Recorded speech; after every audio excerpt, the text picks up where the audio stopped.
সুপ্রিয় দর্শক আসসালামু আলাইকুম। আজকে আপনাদের জন্য নিয়ে এসেছি স্পঞ্জ কেক। আর এই স্পঞ্জ কেকটা একদম পারফেক্টভাবে তৈরি করতে পারবেন কি কি উপকরণ দিয়ে এবং কিভাবে তৈরি করতে পারবেন একবারে পারফেক্ট করে, সেই রেসিপিটি আপনাদের সাথে তুলে ধরবো আজকে। আর আশা করছি আজকের রেসিপিটি আপনাদের সবারই অনেক ভালো লাগবে। আর এই স্পঞ্জ কেক কিন্তু তৈরি করা একেবারেই সহজ, একবারে পুরো টিপ সহ আজকে শেয়ার করব আপনাদের সাথে। পুরো রেসিপিটি দেখার জন্য অনুরোধ রইল। আর আজকে তৈরি করব আমি 2 পাউন্ড স্পঞ্জ কেক। তার জন্য আমি 4টা ডিম নিয়েছি। আর 4টা ডিম ভেঙে এভাবে কুসুম আলাদা করে নিতে হবে এবং খুবই সাবধানের সাথে ডিমের কুসুমগুলো আলাদা করে নিতে হবে। এই কুসুমের কোনো অংশই সাদা অংশের সাথে মিশে যাওয়া যাবে না, এজন্য খুব সাবধানের সাথে 4টা ডিম আমি আলাদা করে সাদা অংশটা নিলাম। আর লাগবে হচ্ছে একটি বিটার। বিটার না হলে কিন্তু স্পঞ্জ কেক একেবারেই তৈরি করা যাবে না, খুবই কঠিন। আর এইভাবে যদি একটু বিটার থাকে, এই সাদা অংশটা কিন্তু খুব সুন্দর করে ফোম করে বিট করতে হবে, ধৈর্য সহকারে বিট করতে হবে। এটা আপনাদের বলে বোঝানোর কিছু নেই, আপনারা যখন বুঝতে পারবেন যে এইভাবে ফোমই হয়ে যাচ্ছে বা ফোম হয়ে গেছে, তখনই বিট করাটা বন্ধ করে দেবেন। দেখুন, তাও মনে করেন যে 4 থেকে 5 মিনিটের মতো লাগবে বিট করতে। এরকম ফোমি একটি ভাব চলে এসেছে সাদা অংশ থেকে। এভাবে বিট করে নিয়ে এখন আমি 2 পাউন্ড কেকের জন্য লাগবে হচ্ছে 1 কাপ পরিমাণে চিনি। এই চিনিটা কিন্তু একেবারে দিয়ে দেব না, আমি 3 ভাগে ভাগ করে চিনিটা দিয়ে এই সাদা অংশটা বিট করে নেব। স্টেপ টু স্টেপ ফলো করলে আপনারা কিন্তু একদম পারফেক্ট স্পঞ্জ কেকগুলো তৈরি করতে পারবেন।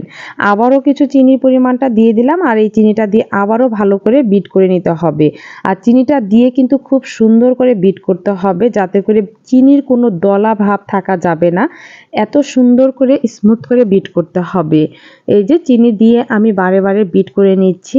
আর বিট করার কারণে কিন্তু শক্ত একটি ফোমি ভাব চলে আসবে। একেবারে পারফেক্ট যে দেখুন এখনো কিন্তু পারফেক্ট হয়নি, অনেকটাই বাবলস রয়েছে। তার মানে আরও কিছুক্ষণ আমাকে বিট করতে হবে। এই বিট করে একেবারে স্মুথ একটা ব্যাটার তৈরি করতে হবে। দেখেই বোঝা যাবে কোনো বাবলস থাকবে না, একেবারে ফোমটা হবে স্মুথ।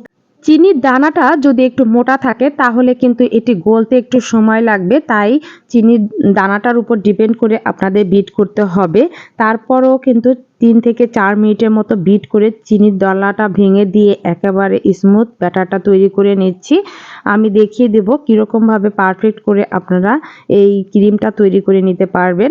এই যে এখনই দেখিয়ে দিচ্ছি, দেখুন একেবারে স্মুথ, কোনো বাবলস নেই। আর এই ক্রিমটা এতটাই পারফেক্ট হবে যে পড়ে যাবে না বা লেগে যাবে না, এতটা পারফেক্ট হবে এই ক্রিমটা। দেখেই বোঝা যাচ্ছে যে কতটা পারফেক্ট হয়েছে। দেখুন এরকম যে পাত্রে আমি তৈরি করেছি এরকম উপর করলেও পড়বে না, এতটা স্মুথ এবং পারফেক্ট হয়েছে। এখন এই পর্যায়ে দিয়ে দিলাম আমি হাফ চামচ ভ্যানিলা এসেন্স, আর হাফ কাপ পরিমাণে দিয়ে দিলাম রেগুলার সয়াবিন তেল। আর দিয়ে দিলাম এখানে 4টার যে ডিমের কুসুম ছিল সেই ডিমের কুসুম।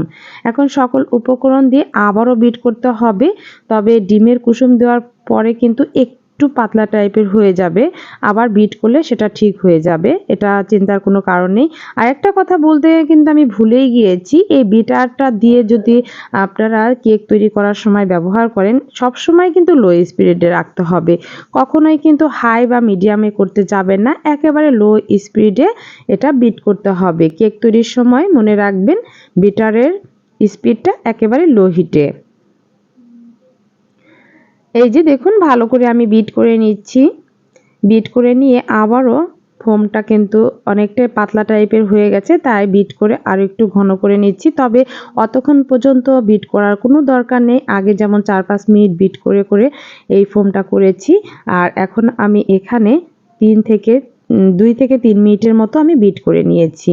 এখন নিয়ে নিলাম আমি এই 2 পাউন্ড কেকের জন্য 1 কাপ পরিমাণে ময়দা, আর 1 টিস্পুন নিয়েছি আমি বেকিং পাউডার।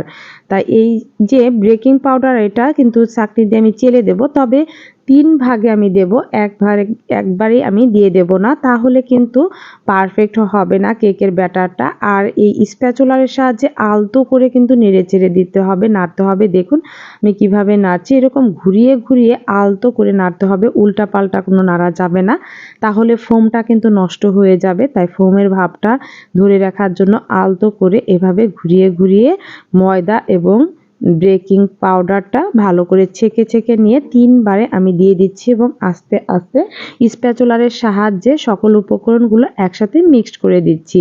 আর ময়দাটাও যাতে ভালো করে মিক্সড হয় সেদিকেও কিন্তু খেয়াল রাখতে হবে, না হলে কিন্তু কেকের মাঝে মাঝে ময়দার স্তর দেখা যাবে, স্পঞ্জ কেক ভালো হবে না। তাই স্পঞ্জ কেক তৈরি করার জন্য এই মিশ্রণটাও কিন্তু খুব বেশি ইম্পর্টেন্ট। ময়দাটা খুব ভালোভাবে মেশাতে হবে, স্প্যাচুলারের সাহায্যে এভাবে ঘুরিয়ে ঘুরিয়ে সুন্দর করে মিশিয়ে দিচ্ছি। আলতো হাতে ঘুরিয়ে ঘুরিয়ে মিশাতে হবে। আর আপনাদের আমি দেখিয়ে দেব কীরকম হবে। বাবলস থাকা যাবে না, আলতো আলতো করে নেড়ে চেড়ে ময়দাটা আর বেকিং পাউডারটা মিশিয়ে দিয়েছি। দেখুন এইরকম হবে ব্যাটারের ঘনত্বটা, একেবারে পাতলাও না আর একেবারেও ঘন না। এই যে দেখিয়ে দিচ্ছি এরকম হবে ব্যাটারেরটা। এখন আমি মোল্ড নিয়েছি, 2 পাউন্ডের জন্য মোল্ড নিয়েছিলাম, বাজার থেকে কিনে এনেছি। এই মোল্ডটা বলেছিল 2 পাউন্ডের, কিন্তু দুঃখের বিষয় এটা 2 পাউন্ডের আটেনি। আমি দিয়ে দিয়েছি কাগজ দিয়ে রেগুলার সয়াবিন তেল দিয়ে আমি কাগজটা দিয়ে ভালো করে ভিজিয়ে দিয়ে কেকের যে মিশ্রণটা সেটা ঢেলে দিচ্ছি। আর অবশ্যই একটু উপর থেকে এই মিশ্রণটা ঢালবেন, তাতে করে কিন্তু এই কেকের মধ্যে কোনো বাবলস ক্রিয়েট হবে না, কোনো ট্যাপ করারও কোনো প্রয়োজন হবে না। এই যে দেখুন এখন আমি একটি পাত্রে নিয়ে নিলাম, পাত্রটা নিয়ে একটু হিট করে গরম করে এর মধ্যে একটা স্ট্যান্ড বসিয়ে দিয়ে আমি দিয়ে দিলাম কেকের যে পাত্রটা মোল্ডটা, আর ঢাকনাটা কিন্তু আমি ছিদ্রটা বন্ধ করে দিয়েছি। আমি আবারও বলছি, পাত্রে কেক দেওয়ার আগে কিন্তু পাত্রটা একটু গরম করে নিতে হবে। এখন 30 মিনিট লাগবে আমার বেক হতে। 30 মিনিট পরে দেখুন চলে আসছি, আমার এতটা পারফেক্ট হয়েছে যে কেকের মোল্ডে থেকে উপচে পড়েছে কেকগুলো। আর কতটা পারফেক্ট হয়েছে আপনারা দেখেই বুঝতে পারছেন। আমি তো দেখে পুরো অবাক যে উপর দিয়ে পড়ছিল। মোলটা অবশ্যই ছোট ছিল, বাজার থেকে আমি কিনে এনেছিলাম, বলেছিল 2 পাউন্ডের, কিন্তু দুঃখের বিষয় এটা 2 পাউন্ড ছিল না, 2 পাউন্ডের একটু ছোট ছিল, এজন্য কেক উপচে পড়ে গিয়েছে। যেহেতু আমার সঠিক মাপে আমি কেকটা তৈরি করেছি, 2 পাউন্ডেরই মোল্ড হলে সব থেকে বেটার হতো। যাই হোক, কিন্তু আমার কেকটা মাশাআল্লাহ একেবারে স্পঞ্জ হয়েছে আর অনেক পারফেক্ট হয়েছে। পুরো রেসিপিটা যদি আপনারা ফলো করেন তাহলে আপনিও কিন্তু তৈরি করে নিতে পারবেন এরকম পারফেক্ট স্পঞ্জ কেক। দেখুন একেবারে পারফেক্ট হয়েছে স্পঞ্জ কেক। আর এই কেকটা দিয়ে ভ্যানিলা বা চকলেট ফ্লেভারের যে কোনো কেকই তৈরি করলে এতটা টেস্টি হয় এবং হবে। আপনারা অবশ্যই বাসায় তৈরি করবেন। ভালো লাগলে চ্যানেলটি সাবস্ক্রাইব করে দিবেন। আল্লাহ হাফেজ।